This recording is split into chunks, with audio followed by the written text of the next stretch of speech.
olla. Mul on nii hea meel, et Tiina Saar-Reima on taas saanud maha ühe raamatuga ja sellisega, mida ta kunagi varem pole kirjutanud. Ja mul on väga hea meel, et siin on ka Liis Karu, kes on teinud imelised fotod, mis on selles raamatus. Ja mul on hästi hea meel, et teie kõik siin olete seda suurt rõõmu jagamas. Et asume kohe asja kallale. Tiina, mitmes raamat see sul on? Ma olen natuke arvestust nüüd sassi läinud, et lugesin uuesti üle ja siis see on 10. Palju õnne! Pidupäeva raamat, juubeli raamat. Ja kuidas siis nii, et seekord ja võib-olla enamik inimesi siit ei ole küll seda raamatut käes saanud hoida ja pole seda lugenud. Räägi meile ilmselt, mis raamat see on? See on selline, selles mõttes jah, üllatusraamat, et ma natuke seda tausta avan, et umbes 1,5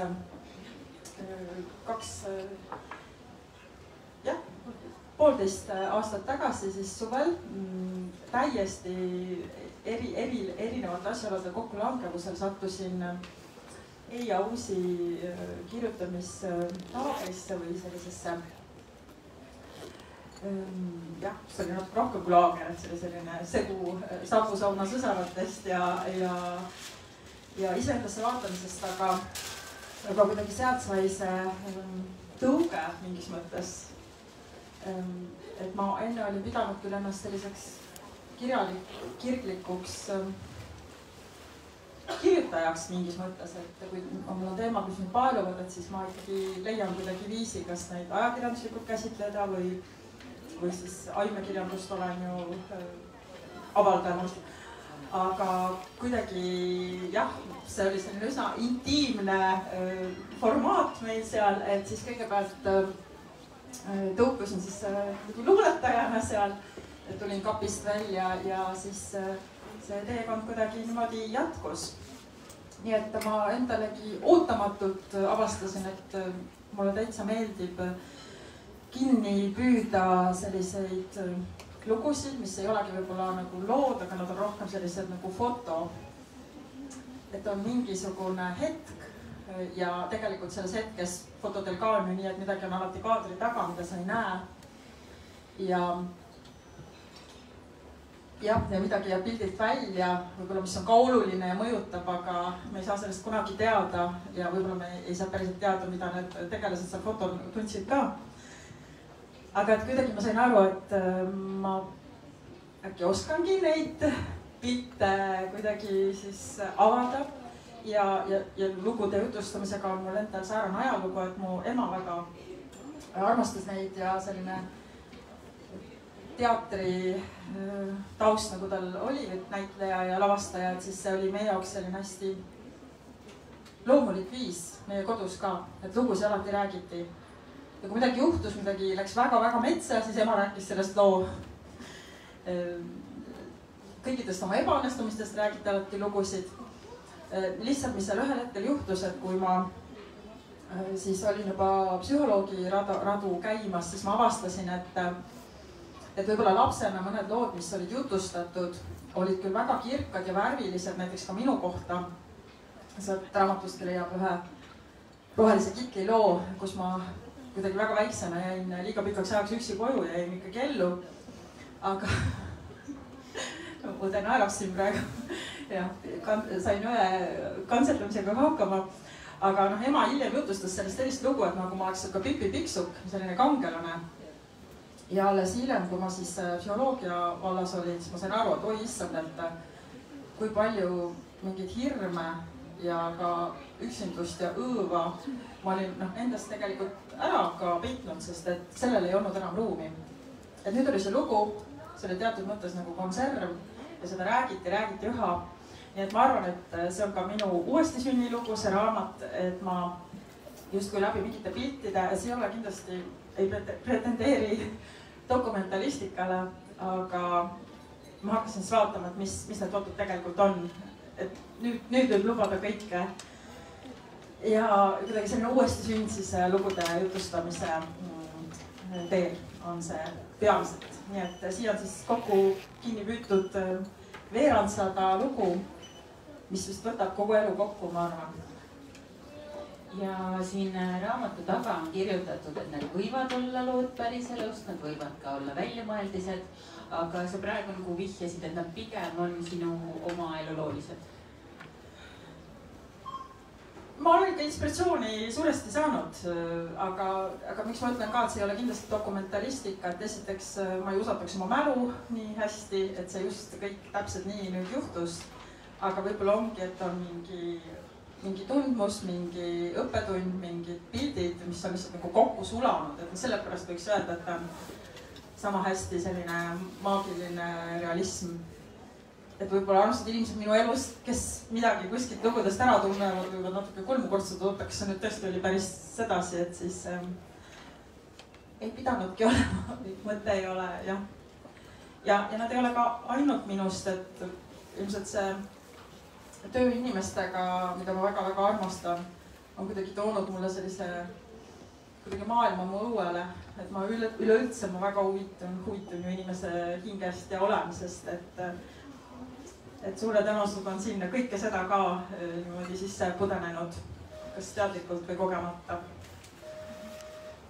Sina, Liis, olid üks esimesi inimesi, kes sai terve raamatu niimoodi käsikirjana korraga läbi lugeda. Milline sul see lugemiskogemus oli? Väga emotsionaalne. Et Tiina lood on tõesti sellised, et ma arvan, et iga loo peal sa saad nagu nutta ja naerda samal ajal, et nad lähevad ikka väga sügavale ja siis jälle tõusevad üles, et selles mõttes selline väga selline sügav lugemine ja emotsionaalne kindlasti.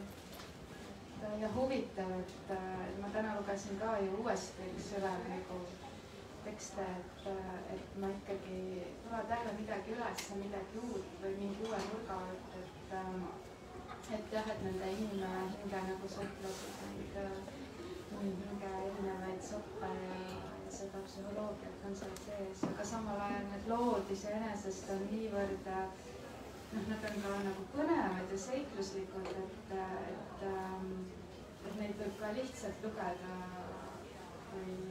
kui seiklusteks, et kui sellist põnevat jutustatud lugu, et sa ei pea sealt kindlasti mingit moraali või sügavat filosoofiat otsima, aga kui sa selline inimene oled, empaatiline, siis need väga puudutavad sellist sarnast tuksumist ja et seda oli väga palju Tiina lugudes.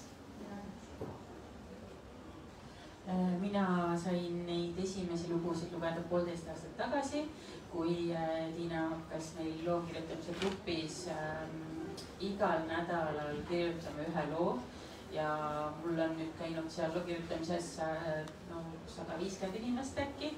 Ja varem või hiljem inimesed jätavad nädalaid vahele, ma ei tea, seekord ei saanud lapsed, see töö, see reisil käisin ja edasi. Ükskõik, mis Tiina elus toimus, ta ikka igal nädalal kirjutas loo. Et sellist enesedistsipliini, et mõnikord tuli kohale, et siis mul juhtus see, siis sellega pahest, siis mul juhtus Tartus, kõik Narvas olema ja nii edasi. Et ükskõik, mis juhtus, aga me ikkagi kirjutasime väikese loo, et mõni nädal oli see võib-olla lühem. Aga et ma tõesti ei ole näinud sellist pühendumist, et isegi nagu kriisiolukorras, kus enamikel inimestel juhe läheb nii kokku, et midagi enam välja ei tule, et kõik läheb kuivaks nagu kivi, et siis ikkagi mingisugune see elumahl oli sul alati niimoodi väga pinnapealne, kui sul oli lihtne sellest kinni haarata. Ükskord vist kirjutasid isegi rongis, mis oli kusagil Tartumaal peatunud ja mis oli puupüsti täis ja sa ei saanud istuda ja mingi püstijalu vist kirjutasid ka mingi rongi. Et tõesti seda kiidan, aga mina lugesin neid lugusid valmimise järjekorras, need ei olnud kuidagi kronoloogilised, aga kuidas selle raamatu järgnevus sai, kuidas need lood sellist järjekorda said, nagu need siin on?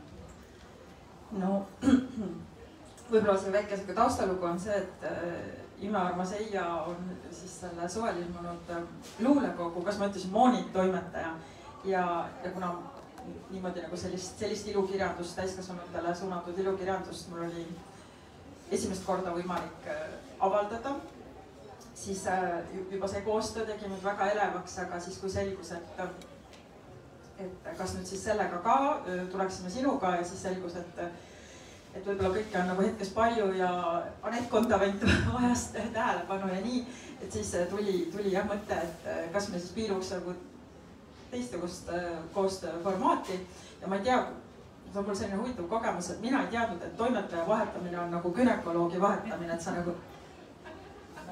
nagu ei julge peaaegu, et sellele uuele inimesele ennast nagu väga näidata, sest see on nii intiimne, et nüüd tema ka näeb, kuidas sa siis näeb su traagelpilte.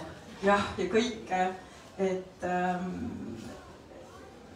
aga see osutus nii soojaks ja nii armastavaks, et ma lihtsalt nagu ja mul vahel tundus, et kas me oleme ööd läbi koos üleval, et sulgudes tahaks öelda, et ärge nii tehke, aga mingisugune selline kire kolmnurk tegelikult tekkis meil lõpuks ja tänu Marile suuresti ka see lugude järjekord tegelikult sai paika sellisel moel, et ma küll tegin oma miski mõtte, aga mulle hästi meeldis, kui ka Mari ütles, et las paneme selle vaibaloo sinna lõppu, et siis kõik see saab niimoodi aknast välja lenduda, et sellised väikesed tähelepanekud ja ma ei tea, kas tänapäeval selles AI maailmas sellist asja üldse eksisteerib, või need sellised läbi põimunud teadmised, et Mari ütles ka, kuule, et selle Mihkel Tiksil ikka lokke ei olnud, et me peame ühe teise korvpalluri sulle sinna näiteks vaatama ja mingid sellise taseme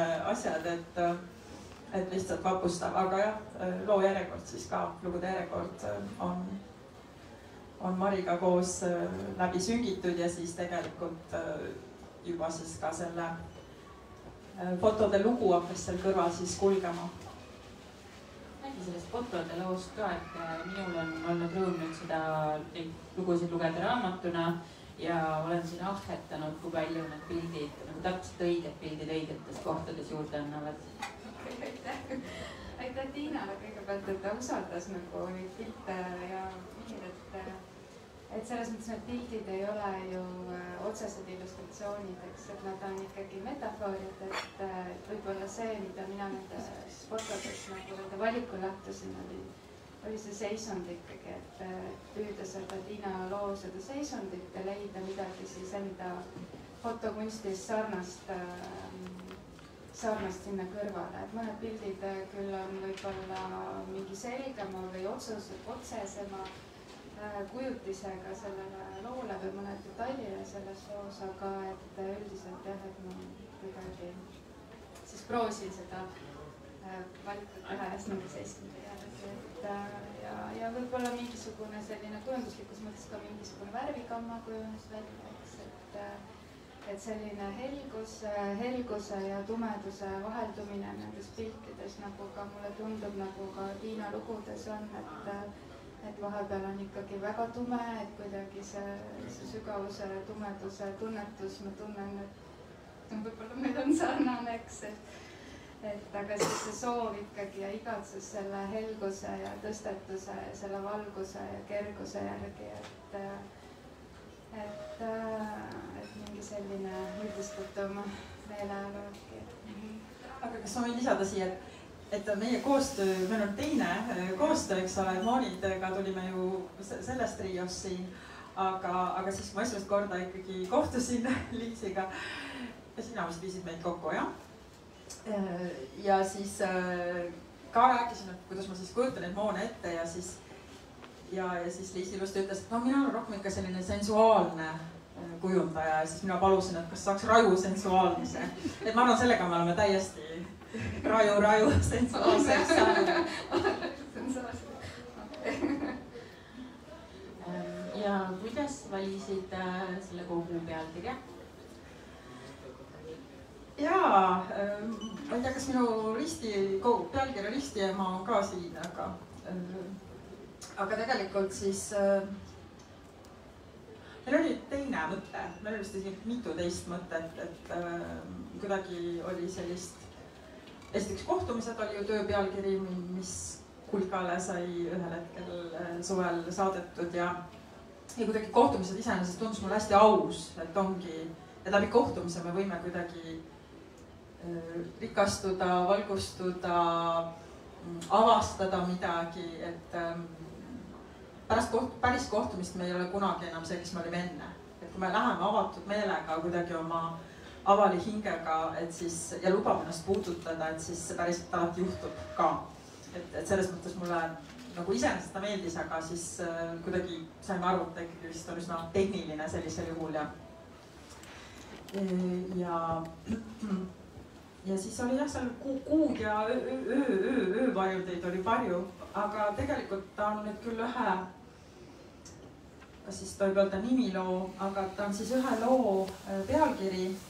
Aga kohe, kui selgus, et seda võib kasutada, siis tekkis sinna terve see maagia ja maailm taha. Ehk et Sirel, issand jumal, Sireliid. Et kui me üldse kodudest mõtleme, siis kõik need Sireli puhmad verandade ees, majade ümber, kodu algab Sireli lõhnaga väga paljudes kohtades. Et me ikka teda veel linnades saame nautida ja mitte ainult maal. Ja see, et kui sa pistad sinna nina sisse või see viieliste otsimine, et ma arvan, et see on ka hästi suur asi minu jaoks, et ma vist ei saa kunagi nii vanaks, et ma ei usuks, et kui ma viielise ära söön, et siis mu soovid ikkagi täituvad. Et kui keegi veel aru ei saa, et siis see on ka siis viieline õis siin, eks, et ta on hästi suur lihtsalt, et see ongi see õnne ja soovide õis, et siin kannata. Ja siis ta ju võttiski mu juba maru hästi kokku selle, et ühest küljest nii nagu juttu oli, et need lood on kohati üsna tumedad või siis ausalt öeldes väga elulised ja juhtuvadki asjad ja aga et siis see mingis mõttes lootus kergusele, pääsemisele, helgusele, vahel täiesti naiivsele usule, et see muutub ja kõik lood ju nõnda seal ka lõpevad, nii et saab siis selle viielise seal keele alla panna ja no stiletod, et ta on ju ka mitmetähenduslik, et ühest küljest mingis mõttes see lõhnav, pehme, lootusrikas ja teisest küljest ikkagi mida see elu ka meiega teeb, et me saame ikkagi haiget. Ja ma arvan, et see on aus, vahel lihtsalt aus öelda, et ma sain haiget. Et selle asemel, et sügava haava peale muumiplaastrit panna, et ma arvan, et see on ka hästi suur uurimusretk olnud, et mida need kohtumised meiega teevad, olgu siis olukorrad või inimesed või midagi muud. Ja selle kirjutamise ajal ma ka täna lugedes jälle märkasin seda, et esimest korda lugedes, et see tunne, et seda kirjutades sa oled läinud nii sügavasse valusse ja sa oled jälle tagasi tulnud. Et see kirjutamisprotsess sinu jaoks oli see raske, oli see tervendav, oli see nagu et võib-olla psühholoogina sa kuidagi oskad sellest teistmoodi suhtuda, aga eks see lugemine tuleb ka endale igasuguseid asju enda elust meelde ja päris kõhe on. Ma muidugi väga loodan, et ma olen nii palju teraapias käinud, et selle kõige mustema töö ma olen nagu professionaalses ülesehituses või formaadis saanud läbi teha, et ma kindlasti ei vala lugejaid üle oma raskustega, aga ma loeks, et mul on isegi nagu olnud selline pikem tulemine, et see on mingis mõttes selline viimased 6 aastat, kui ma hakkasin küsima endalt, et aga kes sa mina siis olen. Ma armastan oma tööd väga, mulle väga meeldib olla kaasteeline inimestele, mulle väga meeldib julgustada ja otsida nende võimeid, potentsiaali toetada, olla kaasas, aga kuidagi ma sain aru, et mingil moel ma kuidagi selle oma loomingu olen nagu laiba alla pühkinud, et nagu ei söandanud või ei julgenud küsidagi, et mis see minu asi siis on. Ja siis servapidi see on niimoodi lahti nüüd rullinud ennast, et kas oli seda või, et ma läksin häälekooli kõigepealt Annete Õmpu juurde ja hääl on hästi seotud, eks ole, eluenergiaga, siis läks kuidagi sujuvalt edasi ja siis ma leidsin ennast juba näitlejameisterlikkuse kursusel ja siis ma juba õppisin DJ-ks, et võiks öelda, et okei, nüüd naine veedab oma keskeakriisi niimoodi, et hullab siin ja hullab seal ja ühel hetkel ma olin juba Soome teatrikoolis. Ja tõesti 2 aastat õppisin seal Maisner näitlemist, aga ma isegi mõtlen, ma saan endast nüüd palju paremini ka aru, et miks mul seda vaja oli. Et selle teatrikooli selline lipukiri oli siis inglise keeles oli truthful living ehk siis ehe elamine. Ja me ei õppinud siis midagi juurde, vaid me põhimõtteliselt nagu koorisime ennast lahti nagu sibulat. Ja ma usun, et see oli põhimõtteliselt siis ettevalmistus, et see raamat tuli just selline nagu tuli. Et julgeda ehedalt mingitest asjadest kirjutada ja üldse mitte siis enam selle valu või trauma koha pealt, aga jah, mingisugune ja ka mitte õppetunni koha pealt, et ma usun, et kui te natukene raadsite lugeda, et Kajaga mulle vastu, aga ma usun, et see või kuidas teie olete tundnud või Marigi, et ei ole ju olnud seal sellist, et vaat nüüd siis. See on hästi huvitav, et seal on sellist nagu avastamisrõõmu, eks, et see ei ole moraali lugemine, seal ei ole selliseid kindlaid järeldusi, et igaüks võib seal midagi järeldada või mõelda või nautida, et selles mõttes hästi mõnusad sügavad lood. Ja kõikidel nendel sinu elust inspireeritud lugudel on siin raamatus erineva nimega kangelannad, kellega need juhtuvad. Et kust selline valik, et sa ei ole nagu ühte kandvat tegelast võtnud, aga et ma ei tea. Jah, ma arvan, et Eestis mul ei ole, ma isegi praegu tahaks, iial ära ütle iial, aga mul praegu isegi tundub, et mul ei oleks mingit tungi kirjutada autobiograafiat, et ma ei ole nii ma ei arva, et auto võtmes või autonoomses võtmes ma midagi juba erilist tähtsat olen, et see ilmselt üks, et mul ei ole üldse vaja neid oma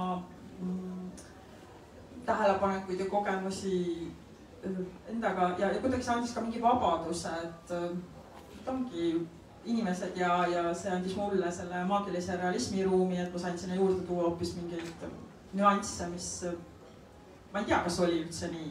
Võib-olla mõtlesin selle välja, võib-olla ma nägin seda unes. Võib-olla see ei juhtunudki minuga.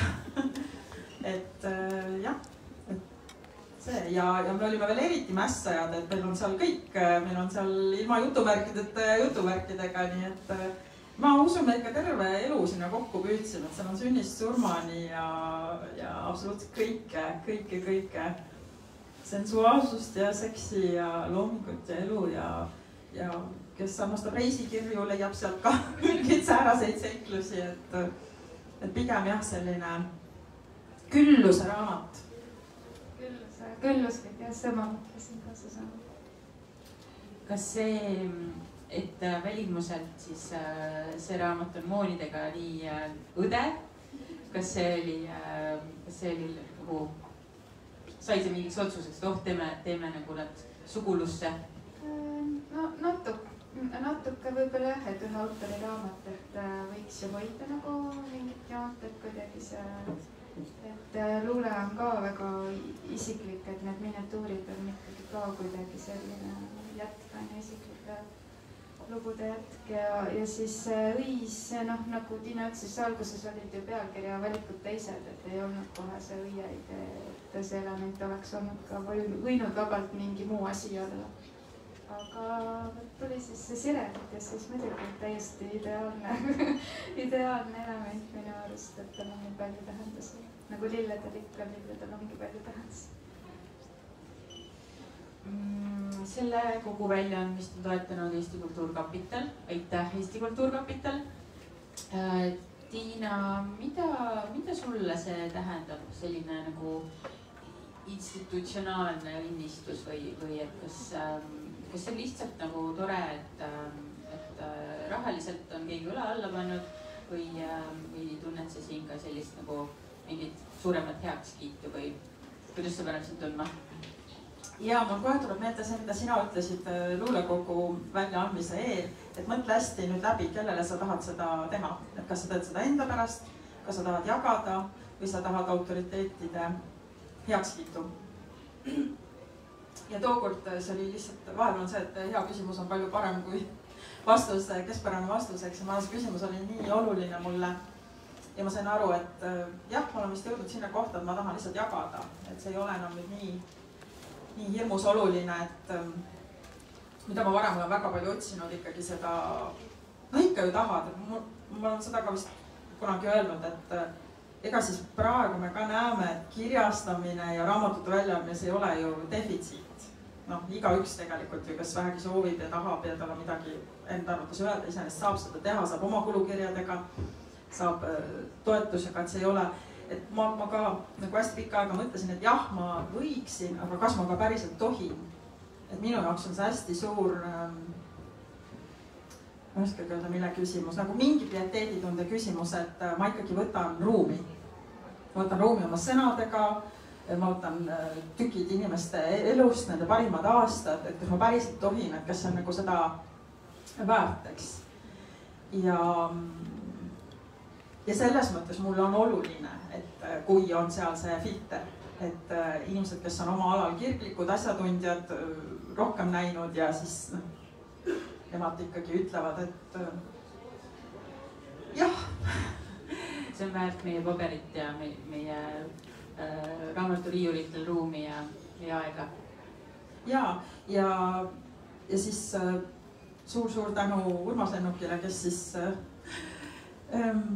ka mingi erakordse maagilise kiirusega töötas selle, me üsna viimasel hetkel otsustasime selle, et kas me paneme kaanele, kutsume keskit arvama ja siis kuidas ta ka põhimõtteliselt nagu neelas selle paari päevaga ja siis saatis 3 versiooni, need kõik olid sellised, et noh, jällegi issand kui armas, et see andis nii palju juurde. Need kõik 3 oleks võinud sinna panna, mis ta ütles, on ju. Aga enne aasta lõppu oli mu selline vahva esitlus siis Rakvere teatris, Rakvere teatri kohvikus. Ja siis just Urmas Lennuk mind seal jututas ja ma ikkagi sain aru, kui oluline on meile päriselt nagu see tagasiside või peegeldus. Et kui keegi ikkagi peegeldab sulle tagasi või siis nii-öelda tunnustab ja siis tema ütles ka, et hästi nagu kuidagi näeb seda minu haikulikkust, et ma kirjutan nii haikulikult ja siis ma olen nagu vau, ja, et see oli mulle nii tähtis ja oluline ja jah, ootab ka, et ma siis romaaniga lagedale tuleks, et noh, et mine isahane tea, et võib-olla ma siis taassünnin ka teatrilaval, võib-olla enam siis mitte näitlejana, aga võib-olla jah, midagi muud. Liis, kas sa oskad siit kogust esile tuua mõned lood, mis sinu jaoks olid kuidagi erilised või ma ei tea, lugemishetkel läksid eriliselt mingil põhjusel korda, et need on tõesti nii eriilmelised lood, et siin on kõiki tundeid, siin on tõesti nagu sünnist ja leinast ja armumisest ja nii edasi, et ja kõigis on ka võib-olla hästi erinev atmosfäär, ütleksin, see on väga suur oskus sul. Et mis olid need lood, mis sulle? Jah, need oli mitu, et see nimilugu on Sirelile Stiletod, et see tuli tegelikult kõige viimasena, eks, et see on väga selline mitmekülgne lugu, et seal on nagu põhimõtteliselt sünnist surmani kõik, terve nagu võiks öelda inimelu, eks on lahti kirjutatud, et aga enne seda ma mõtlesin selle peale, on see lugu, mida Tiina tegelikult täna mainis ka, on see lugu Ise, kus ema läheb sul öösel ära ja jätab teid üksinda ja siis sa ärkad ja vaatad, et sa oled üksi ja sul on surmahirm, et mida sa teed, aga et sa lähed välja siis, et sa lähed teda otsima. Et see lugu, kui ma lugesin, et siis oli hästi nagu suur äratundmine, sellist tunnet, et ärkad öösel üles, seda kogemust on ja vanemaid ei ole, et seda ma olen ka lapsepõlves kogenud, sest vanasti lihtsalt vanemad läksid peale kuhugi. Aga seal on nagu edasi tuleb, et mis sealt siis edasi saab ja kuidagi, kui sa kirjeldad seda, et kõik need kohad siis, kus sa liigud ja need lõhnad ja et see muutub nagu paljudesse lugudes, et see muutub nii materiaalseks ja füüsiliseks läbi sinu kirjelduste. Et ma tunnen neid lõhnu reaalselt, eks, et võib-olla need tulevad minu mingitest mälestustest, aga tänu sinu nagu kirjutamisstiilile, et see tuleb nagu ülesse. Ja see ikkagi ma nutsin täna jälle seda lugu lugedes, sest sealt kõik see ema lugu ja kõik see tuleb nagu välja ja siis ja kohe järgi tuleb see lugu, see pildi sisse minek, mis võib-olla natuke jätkab selle iseloo teemat, et kus sul ema tahab, et et sa läheksid selle pildi sisse, et see maagiline realism, et sellest loost tuleb see nagu võrratult esile, et tõesti, et noh, see on neid lugusid on veel seal, tõesti need leinalood ja kõik, noh, oleneb sellest ka, mis hetkes sa ise elus oled, kindlasti, kuidas sa neid lugusid vastu võtad. Aga sulle Leia? Üllatasid mind praegu selle küsimusega.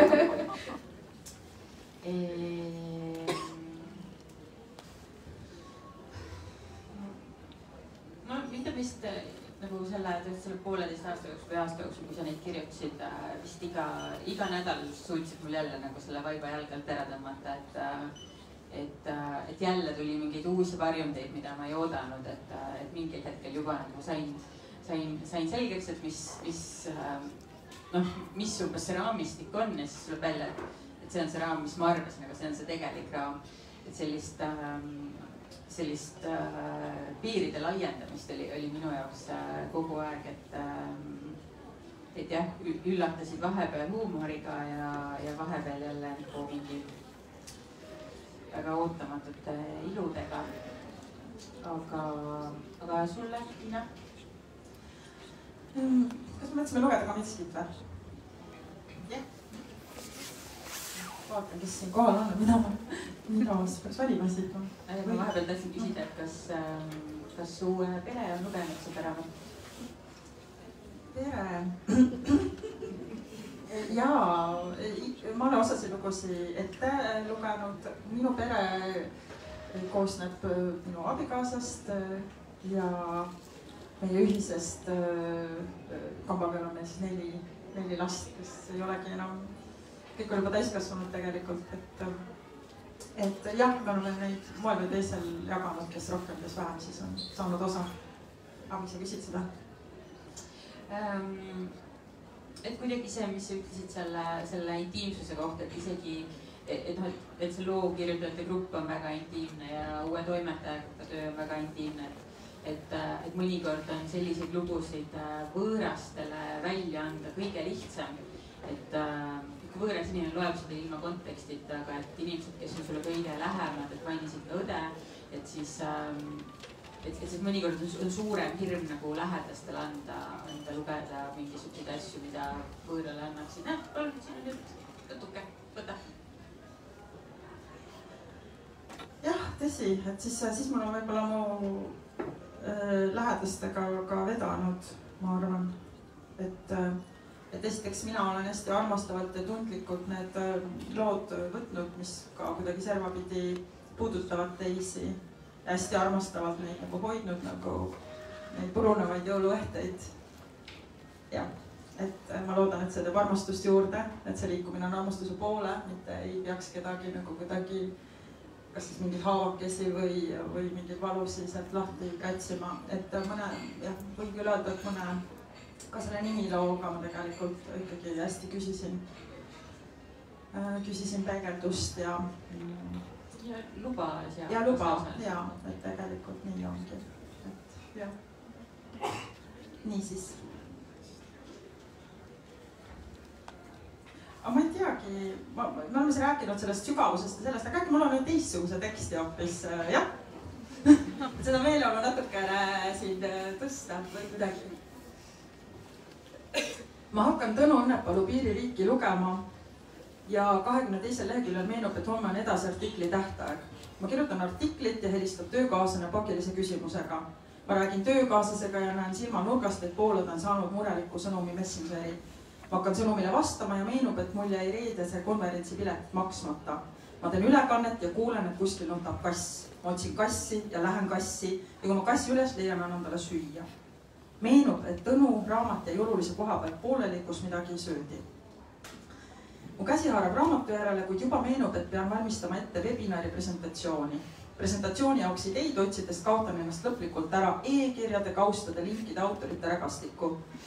Lõpuks panen TV keema. Köömne, koriandri ja apteegi tilli teen. Ja kui ma juba köögis olen, siis teen endale ka röstitud peediga võileiva. See on võileiba ja meenutan, et mida hommikul sõin. See on võileiba ja vaatan kella. Kas jõuan rattaga kohtumisele? See on võileiba ja teise käega kammin juukseid ja otsin riideid valmis. Vaba käega laon ka asjad kotti, nõud nõudepesumasinasse. Puhastan prilliklaasid pritsmetest, lõpuks hüppan ratta selga ja kuulan, et telefon heliseb. Selgub, et olen vale aadressi üles kirjutanud. Rattaga küll sinna õigeks ajaks kohale ei jõua. Lükkan ratta hoovi tagasi ja teise käega tellin Bolti. Tellin Bolti ja mõtlen persse. Mõtlen persse ja kirjutan koostööpartnerile viisaka vabaduse, et jään 15 minutit hiljaks. 15 minutiga jõuan taksos maksta 5 arvet, vastata 5 e-kirjale ja 5 korda autoaknast välja vaadata, et kas olen juba kohal. Keha on lõpuks kohal, hing mitte. Teretan, kallistan, istun ja mõtlen, et kui ma juba nüüd Boltiga tulin teise linna otsa, kuidas ma siis pärast trenni saan. Tellin lumepallisuppi. Tellin lumepallisuppi ja mõtlen, et ma ei peaks enne trenni sööma. Söön suppi ja mõtlen, et täna on veider päev. Kuulan vastasistuja mures ja mõtlen, et miks ta nüüd mulle räägib, see ei pidanud ju olema nõustamine, ta tahtis niisama kokku saada. Ütlen endale, et iga asi on millekski hea, rahune maha. Trennis on nii meeste kui naiste garderoob okupeeritud. Istun ees ruumis ja tirin erinevatest paaridest sokke jalga.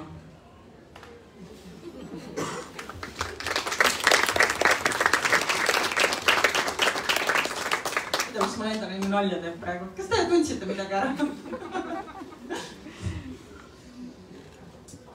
Nii, aga minul on siin küsimused otsakorral.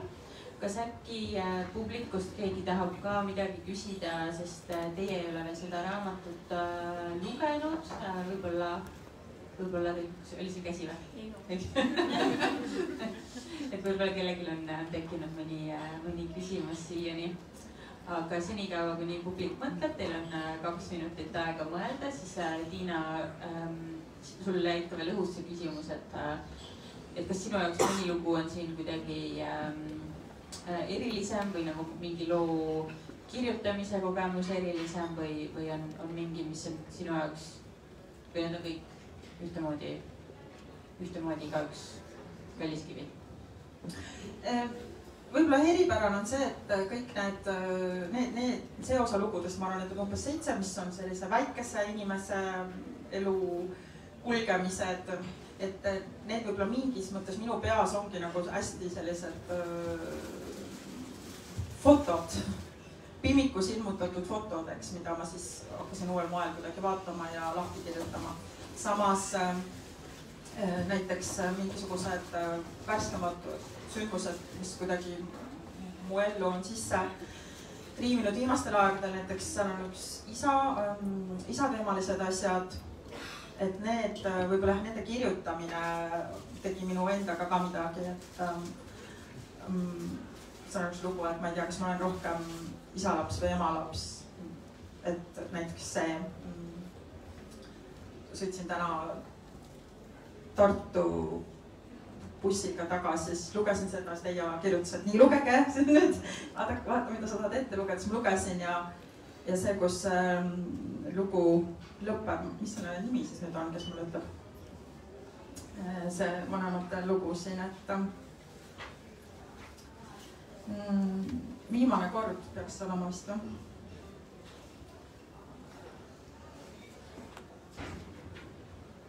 Jah. Viimane kord, et ma ei teagi, kas ma olen enam ema või isa laps. Viimast korda, kui ma emaga kohtusin, oli ta Kesk-Soome väikese linnakese haiglas. Et jah, et neid asju võib-olla läbi mõelda sellisel õrnal, hellal viisil ja panna oma ema ja isa kokku ühte lukku, ma ei ole nendega kasvanud koos. Et ma arvan, et sellest sündis mingi täiesti uus taju või dimensioon minu jaoks, et mingi lugu võib sellisel moel jah, ühendada mingeid hingeosasi. Et ma arvan see ja ma julgesin selle kogu raamatuga pühendada emale. Et see on üks suur lepituse lugu, ma usun. Aitäh, sina võid hetke mõelda, kus sul on veel midagi hingel seoses selle raamatuga. Kas on kellelgi vahepeal tekkinud küsimusi? Ma ütlen vahepeale, et niikuinii keegi midagi küsida ei julge, aga kui siiski julgeb, on ju, siis mina tahaks esineda niisuguse tavatu sõnavõtuga. Ma tahan tõesti südamest tänada autor ja kujundaja, ka Kultuurkapitali ja tänapäeva kirjastust, kus ma ise töötan toimetajana, kes lubasid meil täiesti tõsiselt möllata sõna otseses mõttes. Seal on möllatud sõnadega, seal on möllatud ka grammatikaga, sest no tõesti, mõnikord on jutumärgid, mõnikord ei ole jutumärgid. Mõnikord on sõna, mis sa mõtled, et mis see siis nüüd tähendab. Ja siis guugeldad ja siis selgub, et see on vana murdesõna. Mõnikord on sõnad mitmetähenduslikud. Näiteks nagu see sama pealkiri, mis Tiina praegu ütles, kas ma olen enam ema või isa laps. See ema enam võib seal olla nii, kas ma olen veel üldse kellegi laps. Või see võib olla ka seda, et kas ma olen rohkem ema või isa laps. Nii et seetõttu on püütud seal ka keele vormiliselt anda nagu sellist pisut välja ja hakkaks mõtlema, et mis asi see siis on. Selle pika jutu, aga siira jutuga tahan ma hirmsasti tänada autorit selle võimaluse eest ja kujundajad selle võimaluse eest ja kõiki neid, kes selle raamatu ostavad.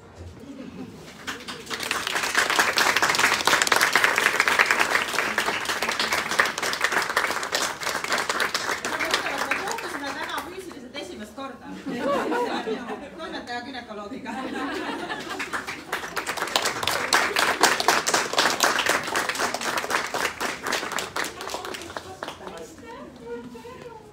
See on ikka muidu on imelik.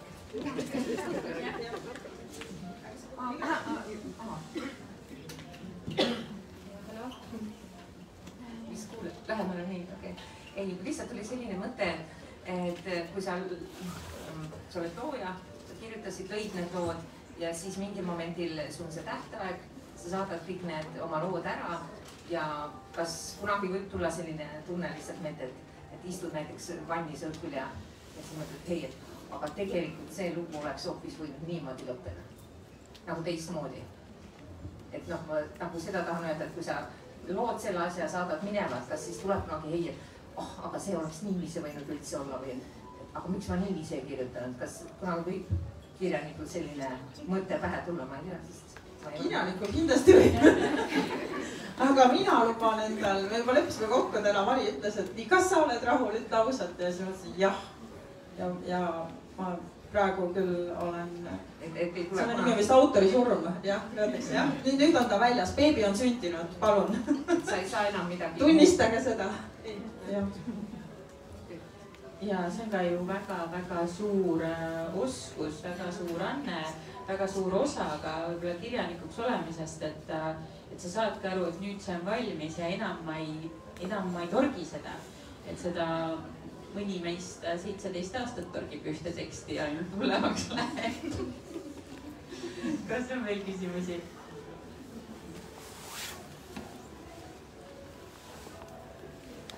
Küsin seda, Tiina, et mis laadi kirjutaja sina oled, et kas ka nagu selline tubli ja distsiplineeritud, et hommikul kell 6 istud arvuti taha ja hakkad kirjutama või on mingisugune lõhn, ma ei tea, valgus, värv, tunne, mingi kohtumine inimest kellegagi, mis paneb sind mingisugusest konkreetsest asjast kirjutama, konkreetsest teemast, et kui see... Ja, aitäh, see on nii mõnus küsimus tegelikult mõelda ka, et ausõdes luulet, kui peamiselt ma olen ennast kuidagi luuletajana kogenud, et see vorm mulle justkui sobib, siis sellega on tõesti nii, et kui sul tuleb, siis sa pead selle kinni püüdma, sa pead selle kuhugi, kas ma kas või olen ratta seljas ja ma korrutan seda nii kaua, kui ma saan peatuda ja mingi mõtte kirja panna, siis ma tean, et see lendub ära.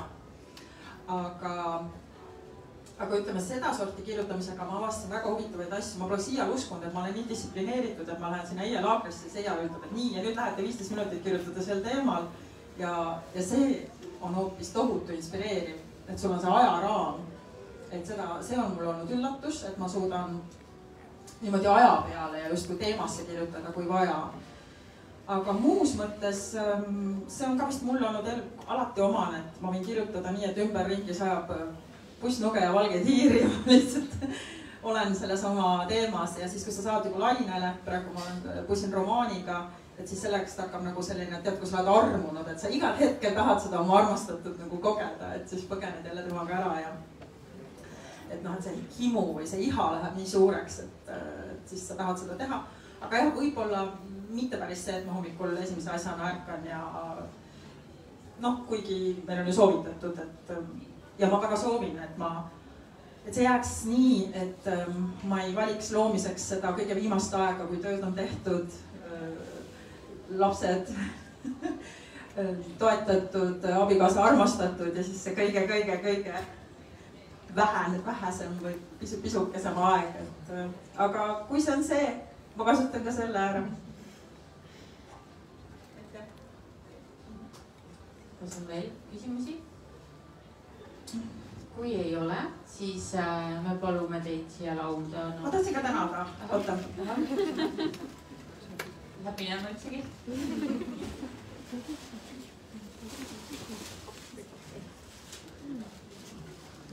Seda ma küll pole varem näinud. mida ma nüüd reklaame siin teeks, aga no ei ole ju, et eks ole, sirelid muideks on pungad, ma nägin täna, eks ju, et sirelid hoiavad neile pöialt. aga ma tõesti, ma alustan siis vanemlikust järjekorrast, et Eija, kõik see on siin suuresti sinu pärast. kuidas sa ikka tegid seda? ma ei tea, suur aplaus.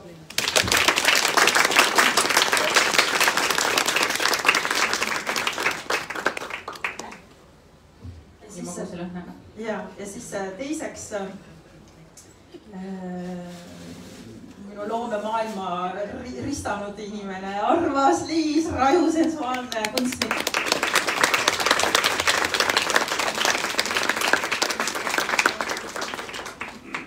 ja ta andis ka need kõige oma magusamad asjad, oma tööd, pildid sinna raamatusse, sest ta oli just Fotografiskas nagu imeline näitus nagu lihtsalt nagu. vaata, see meenutab ühte fotot sealt raamatust, tunned ära ilmselt. nii, ja siis minu suur aasta üllataja, Marikene, imeline. tuleb päriselt veel 1000 korda nõndum. ja siis ma tegelikult tahtsin oma seda pealkirja ristiema tänada, aga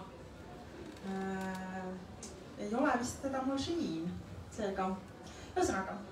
siis ja siis ma tahtsin tagakaane meest tänada Urmas Lennukitega, siis teen seda kunagi hiljem.